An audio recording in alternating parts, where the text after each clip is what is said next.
నలుగురు ఉండొచ్చు, కానీ 300 నుంచి 350 ఇండ్లు ఉంటాయి, అంతకంటే ఎక్కువ ఉండయి. సో ఒక బూత్ ఏజెంట్ చేయాల్సిన పని ఏంది అంటే, మీకు టైం కూడా ఉంది, ఫుర్సత్గా చేయొచ్చు, లేవు ఆగమాగం అయ్యేది కూడా ఏం లేదు. ఈ ప్రోగ్రామ్ ఎప్పుడు స్టార్ట్ అవుతుందంటే, ప్రస్తుతం ఫ్యామిలీ మ్యాపింగ్ నడుస్తున్నది, మీకు అవకాశం ఇచ్చారు. ఇప్పుడు మొన్న మీకు ఒక చిన్న ఎగ్జాంపుల్ చెప్తే మీకు అర్థమవుతుంది ఇంకా ఈజీగా. మొన్న జూబ్లీహిల్స్ ఎలక్షన్ అయింది మీ పక్కకే. మొన్న మన గోపీనాథ్ గారు చనిపోతే ఉప ఎన్నిక జరిగింది. ఉప ఎన్నికల గమ్మత్ అనే విషయం మీకు చెప్తా. పేరుకేమో 4 లక్షల ఓట్లు ఉన్నాయి.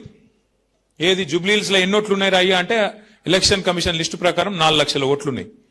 ఇక నేను శ్రీనివాస్ యాదవ్ గారు మేమేం చేసినామో వార్ రూమ్ అని పెట్టుకొని కూర్చున్నాం. కూర్చొని ఇక మేము ప్రతి డివిజన్ కు, ప్రతి బూత్ కు, ప్రతి బస్తీకి ఫోన్ల మీద ఫోన్లు, ఎడ తిరుగుతురుతా మీ ఏం సంగతి, అందరిని కలిసిరా లేదా అంటే, బయటికేంచి వచ్చిన ఇన్ఛార్జీలు అందరూ మాకు చెప్పింది ఒకటే. ఉదాహరణకు మీ పక్కకే వెంగళరావు నగర్ డివిజన్ ఉంటుంది, మీరు పెట్టిన అంటుకొని. ఆ వెంగళరావు నగర్ డివిజన్ లో మన LB Nagar MLA Sudheer Reddy, ex MLA Bhaskar Rao, వీళ్ళందరూ ఇన్ఛార్జ్ ఉండే. ఇక నేను సీనన్న ఫోన్ చేసి వాళ్ళకు, ఏమాయి పోయి కలిసిరా లేదా ఓటర్లు అంటే, అరే లేరు సార్ ఇక్కడ ఓటర్లు అని వాళ్ళు. అరే లేరేంది బాయ్ నాకు అర్థం కాదంటే, లేరు సార్.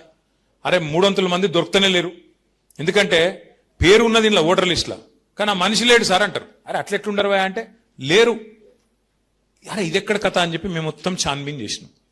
ఛాన్బీన్ చేస్తే తేలింది ఏంటంటే, దేవులాడితే తేలింది ఏంటంటే, పేరుకు 4 లక్షల ఓట్లు, కానీ దగ్గర 1.5 లక్షల ఓట్లు అక్కడ లేనేలేవు, జాడాడనో ఉన్నారు.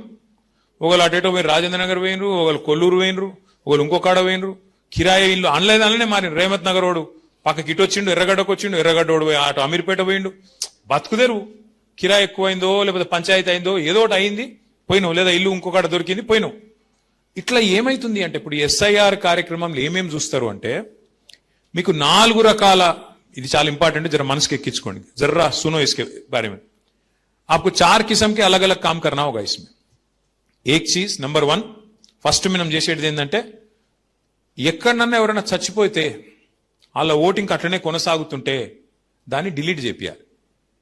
ఉదాహరణకు ఒక ఇంట్లో పెద్ద మనిషి ఉండే, 95 మంది ఏళ్ళ పెద్ద మనిషి ఉండే, ఆయన చనిపోయింది, కానీ ఓటర్ లిస్ట్లో పోయిన ఓటర్ లిస్ట్ ప్రకారం అట్లే ఉంది, చెప్పి తీయించాలి. ఇగో ఈయన లేడు సార్, చనిపోయిండు అని చెప్తే తీసేస్తారు. నెంబర్ 1. ఇక్కడ కొంత లంగతనం ఉంటుంది. ఏముంటుంది, ఆ దొంగ ఓటు అట్లే కంటిన్యూ అయితే నేను గుద్దుకోవచ్చు కదా అని అవతలోడు చూస్తుంటాడు. అది మనం చూసుకోవాలి, జాగ్రత్త పడాలి. ఓహో ఇదేదో ఉన్నది రాబాయ్ అంటే, ఇది కరెక్ట్గా లేదు. ఎందుకంటే ఇగో మనం సింపుల్, ఇందాక సీననే చెప్పింది ఒకటి చాలా మంచి మాట. ఏం చెప్పిండు, మనం వాళ్ళ మీద తిట్టేది లేదు, చదివేది లేదు, వాళ్ళ మీద కేసులు పెట్టేది లేదు, గడబడి చేసేది లేదు, యుద్ధాలు చేసి మన మీద కేసులు పెట్టించుకునేది కూడా లేదు. మనం ఫెయిర్గా ఫైట్ చేద్దాం, జనంలోకి పోదాం. ఇగో మేము 10 ఏళ్ళు గీ పని చేసినాం, రేపు మళ్ళీ అవకాశం ఇస్తే గీ పని చేస్తామని ప్రజల ముందు వాళ్ళ దయ కోసం అడుగుదాం. వాళ్ళు గెలిపిస్తే వాళ్ళ కోసం పని చేద్దాం. వద్దురాబాయి పక్కకు కూర్చోండి, పక్కకు కూర్చుందాం, గడబడేమున్నది. అంతేగాని దొంగ ఓట్లు వేయించుకున్నాడు, దొంగ ఓట్లు రాయించుకున్నాడు, మళ్ళీ వాటిని గుద్దుడు, అది ఎందుకు, ఆ టెన్షన్ అంత ఎందుకు మనకు. అందుకే మనం ఫెయిర్ ఫైట్ కోసం, పారదర్శకంగా పనిచేయడం కోసం మనం 4 పనులు చేద్దాం, వాళ్ళకి సహకరిద్దాం ఎలక్షన్ కమిషన్. ఎట్లా, నెంబర్ 1, చనిపోయిన వాళ్ళు ఉంటే వాళ్ళ ఓట్లు ఖచ్చితంగా డిలీట్ చేయించాలి, నెంబర్ 1. నెంబర్ 2, దానికి ఫార్మ్స్ గేమ్స్ ఉన్నాయి, మీకు మళ్ళా అన్ని చెప్తారు, మన పెద్దలు చెప్తారు, మన పవన్ చెప్తారు, ఇంకా మిగతా వాళ్ళు చెప్తారు. ఆ ఫార్మ్స్ కూడా మీకు అందజేస్తారు. నెంబర్ 2, ఇదివరకు లేదు, ఇప్పుడు 18 ఏళ్ళు నిండిన వాళ్ళు ఉంటారు పిల్లలు, మన ఇంట్లో పిల్లలు కావచ్చు, ఇంకోళ్ళు కావచ్చు, 18 ఏళ్ళు నిండిన వాళ్ళు ఉంటారు. అలా కంపల్సరీ రాయించాలి. ఇగో మా పాపకు 18 ఏళ్ళు వచ్చినాయి, దయచేసి మీరు రాయండి, రిజిస్టర్ చేసుకోండి అట. ప్రూఫ్ అడుగుతారు, బర్త్ సర్టిఫికేట్ ఇవ్వాలి, జిహెచ్ఎంసీ వాళ్ళు ఇచ్చింది ఉంటుంది, చూపెట్టుకో 18 ఏళ్ళు బర్త్ సర్టిఫికేట్ అంటే ఓటు ఎక్కిస్తారు. 3వది, ఎవరన్నా మీ చుట్టాల పిల్లగాడు వచ్చి మీ దగ్గర చదువుకుంటున్నా అనుకో, ఉదాహరణకు ఇప్పుడు మా పవన్ యాక్చువల్గా సిరిసిల్ల అయినది, ఏడొచ్చి స్థిరపడ్డాడు. సిరిసిల్ల పక్కకు తాడూరు అని ఊరు ఉంటుంది. చిన్న నీకు ఎరికేనా నేను సిరిసిల్ల, తాడూరు అని ఊరు పవన్ కుమార్ గౌడ్ది. అయితే ఆడికెళ్ళి ఇడికి వచ్చిండు. ఇడికి వచ్చినాక ఎవడో తాడూరు కూడా వస్తాడు కదా, అరే పవన్ అన్న మీ ఇంటికాడికి వచ్చి చదువుకుంటాను, ఇంజనీరింగ్ చదువుకుంటాడు నా కొడుకు అని ఎవడో పంపుతాడు. ఆ పిల్లగాడు ఇడికి వస్తాడు, ఈయనే ఉంటాడు. మరి ఇప్పుడు ఎలక్షన్ వచ్చింది, మీరేం చేయొచ్చు, ఆ పిల్లగానికి ఛాయిస్ ఇవ్వచ్చు, తమ్మి నీ ఓటు ఈడ రాయించుకుంటావా, ఆడనే ఉంచుకుంటావా, దబ్బనని ఈయనే రాయించుకుంటా మామ అన్నాడు అనుకో, ఈయనే రాయించురి, ఆడ కట్ అవుతుంది, ఈడ యాడ్ అవుతుంది. మీకు తెలుసు, నేను చెప్పాల్సిన అవసరం లేదు, చాలా మందికి మన రాష్ట్రంలో, మన హైదరాబాద్లో 2 ఓట్లు ఉన్నాయి. ఓటు ఈడు ఉంటుంది, ఓటు ఊళ్ళో ఉంటుంది, పక్కన నేను చెప్పేది. ఇక ఇప్పుడు అది ఎగిరిపోతుంది, ఆడనో ఎన్నో తెలుసుకోవాలి. నువ్వు హైదరాబాద్లో ఉండే మాట నిజమైతే ఇన్నే రాయించుకో, లేదు నేను తాడూరులో రాయించుకుంటా ఊళ్ళోనే ఉంటా అంటే ఆడనే రాయించుకో. అట్లా మీ ఇంట్లో ఉండే ఎవరైనా చిన్నపిల్లలు చదువుకుంటానికి వచ్చిన వాళ్ళు వాళ్ళు చిన్నపిల్లలు కాదు, చదువుకుంటానికి వచ్చి మళ్ళీ చిన్నపిల్లలు అంటే టీవీలో విలియం వేసి పడతారు, చిన్నపిల్లల కోట్లు రాయించమన్నాడని చెప్పి అదో బాధ. అట్లా 18 ఏళ్ళు నిండిన వాళ్ళు ఉంటే, నేను అనలేదా చిన్నపిల్లలని అంతే, టీవీ వాళ్ళు 18 ఏళ్ళు నిండిన వాళ్ళు ఉంటే దబ్బన వాళ్ళు ఇక్కడికి వచ్చి మీ దగ్గర సెటిల్ అయి ఉంటే వాళ్ళ ఓట్లు కూడా మీరు రాయించవచ్చు. అట్లే 4వ పాయింట్ ఏంది, ఎవరన్నా ఇక్కడోళ్ళు మన దగ్గరికి ఎంచి ఇంకో దగ్గర షిఫ్ట్ అయినరు అనుకో, ఈడ ఉంటుండే, ఇదివరకు అమీర్పేటలో ఉంటుండే అంతేనా అన్న, రాజేంద్ర నగర్ పోయి ఉన్నాడు, ఆడేదో కొత్తగా ఏదో ఉద్యోగం వచ్చింది దగ్గర అని చెప్పి పిల్లల స్కూల్లో అదో ఏదో అటు పోయిండు, ఇంజనీరింగ్ కాలేజ్ గాడు ఉన్నది, ఆడ చదువుతారు ఆడిపోయిండు, ఆడ పోయినాక ఆడింట్లో ఉంటుంది, ఈడ కూడా ఒకటి ఉంది ఆడ కూడా ఒకటి ఉంది, ఇక్కడికి వెళ్ళి వెళ్ళిపోయింది కాబట్టి కట్ చేయించాలి.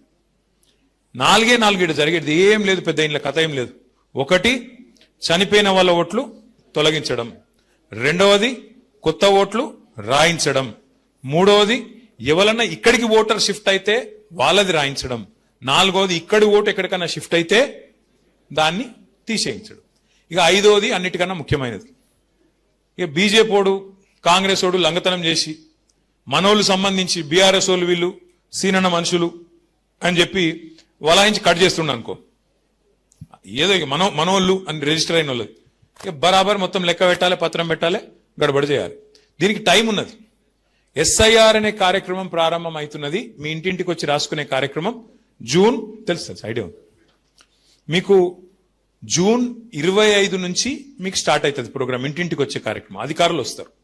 అది ఎప్పటిదాకా 1 నెల జరుగుతుంది, జూలై 24 దాకా జరుగుతుంది.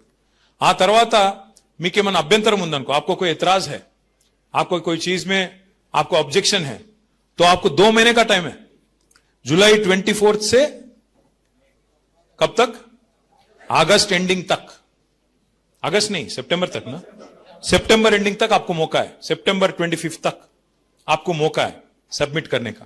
फाइनल लिस्ट कब पब्लिश होता, అక్టోబర్ 1. అంటే మీకు 2 నెలలు టైం ఉంది ప్రోగ్రామ్ మొత్తం అయిపోయినాక. కాకపోతే దీనికంటే ముందు ట్రైనింగ్ ఉన్నది. ఏం ట్రైనింగ్?